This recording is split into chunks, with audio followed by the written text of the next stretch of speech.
They're always going out in the forest with the cows and playing all kinds of games and laughing and, doing all kinds of boyhood stunts. You know how they are. Young rascals. That's friendship. The Sthāyi-bhāva of vātsalya rasa is vātsalya-rati, or parental affection. And of course, the examples there are Nanda and Yashoda, Vasudeva and Devaki, the parents of the Lord.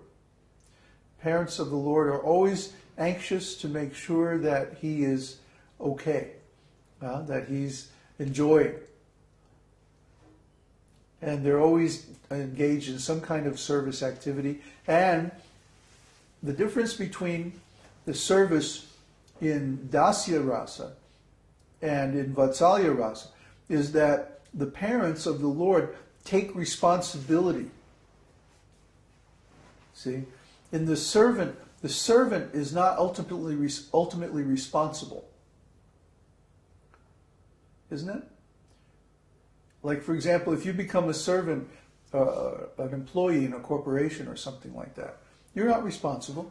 The owner of the corporation is responsible, the owner of the company. Or if you're in the military, you just follow orders, and you're not responsible for whether the army wins or loses. The general is. So, similarly, in dāsya rasa, the devotee is not responsible. He simply follows the orders of the Lord. Or if he's a very advanced servant, he anticipates the orders of the Lord. This is another story. I don't want to get into that. The parent of the Lord takes responsibility for the Lord's condition, for his enjoyment, for his safety, for his various enjoying activities, and provides the means for them. See? That's the difference. That's the difference between simply a devotee and a preacher. Simply a devotee is just a servant. But a preacher is someone who takes responsibility for the mission of the Lord. And this confers special abilities and consciousness and awareness that the ordinary servant doesn't have and can't imagine having, because they don't take responsibility. They give over all the responsibility to the Lord. It's a whole different mindset. And the Sthāyi-bhāva of mādhurya rasa is mukhya-rati. Madhur means sweet. So mādhurya rasa means the rasa of sweetness, of conjugal love. And mukhya-rati is the taste of that type of love. And of course the gopis are the best example. Now, as far as the indirect, the Sthāyi-bhāva of hasya rasa means laughter, is mukhya-rati. Mukhya-rati. And now this rasa of laughter is compatible with some Sthāyi-bhāvas and is incompatible with others. For example, it's incompatible with servitude or neutrality. In neutrality, the devotees are always very serious. They're in awe and reverence. It wouldn't be appropriate for them to laugh. You see? But with Krishna's friends, completely compatible. And with the gopis, yes, very compatible. So sometimes these indirect rasas are compatible, and sometimes they're incompatible with the Sthāyi-bhāvas. Now, the Sthāyi-bhāva of adbhuta rasa, adbhuta means wonder, is mukhya-rati, astonishment. When a person comes face to face with Krishna and sees his amazing qualities, he becomes astonished. Wow! That's the only appropriate response, really. Because Krishna is completely amazing. It's like when you read in the scripture for the first time about Krishna and his different qualities and stuff, you just go, wow, wow, and more wow. And this astonishment periodically arises in the heart of a devotee whenever he sees the amazing qualities of Krishna. For example, one time Mother Yashoda, Balaram accused baby Krishna of eating dirt. And he went to Mother Yashoda and said, Mom, Krishna ate dirt, ew. And so Mother Yashoda goes, let me see, Krishna. Open your mouth. And she opened Krishna's mouth. And inside of Krishna's mouth were all the universes. All the universes and planetary systems and all this stuff. And Mother Yashoda was just like, wow. Completely astonished. Whoops. One time Lord Chaitanya manifested he has a special form that's called Shadbhuj, means six-armed form, where he has the bow of Lord, and the arrows of Lord Ramachandra in two hands, and he has the flute and the lotus of Krishna in two hands, and then in another two hands he has his sannyasi danda, and he's blessing his devotee. So it's like Lord Krishna, Lord Rama, and Lord Chaitanya in one form. This is called Shadbhuj. So one time he manifested this Shadbhuj form before one of his devotees.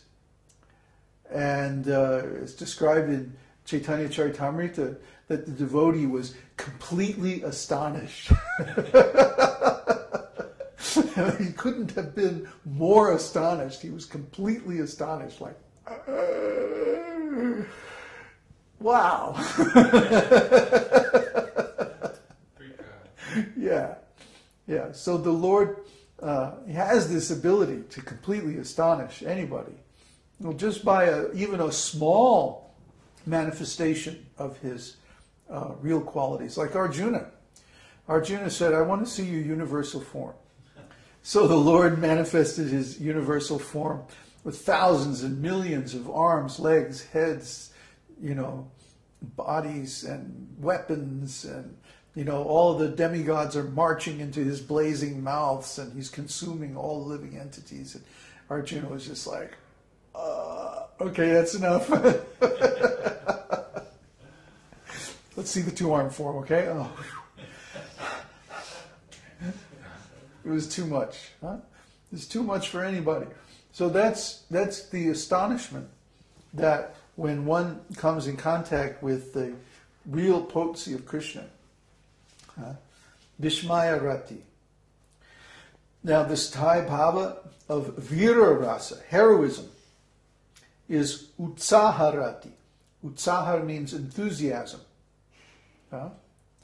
So again, Krishna and Arjuna on the battlefield of Kurukshetra are manifesting this rasa of heroism. Utsaha. Utsaha means vira. Vira means strength or heroism. They're ready to take on anybody. Anybody and everybody. One at a time or all at once. Come on, bring it on. And so that was that mood of heroism. And the Sthāyi-bhāva of karuna, or compassion, is mukhya-rati. Shoka means sorrow or lamentation. When we see somebody in a very suffering condition, then we feel sorrow. We feel sorrow. Oh, I'm sorry. We even say, I'm sorry. I'm sorry to hear that, so-and-so died or something like that. So this is compassion. We have compassion on their suffering. Because we ourselves are suffering, simply by hearing or seeing it. And that's another... Krishna has compassion on the living entities caught in the illusion of the material existence. He's there with us, suffering. He suffers along with us. He sees our suffering, and he suffers because we're suffering, because he loves us. If you love someone and they're in pain, even if you're not suffering, you feel suffering, because here's someone that you love and they're suffering. This is called compassion. Just like we're not suffering, we have everything we need. We have, very nice existence. But then when we see all the suffering in the material world, we go out and we go in the metro and we go downtown for shopping or something like that, and everybody's face is so down, and they look like dogs, actually. You know that look that a dog has when somebody just whooped him or something, he's like, They're like that. They have that look like, they're suffering. I have to go to work, and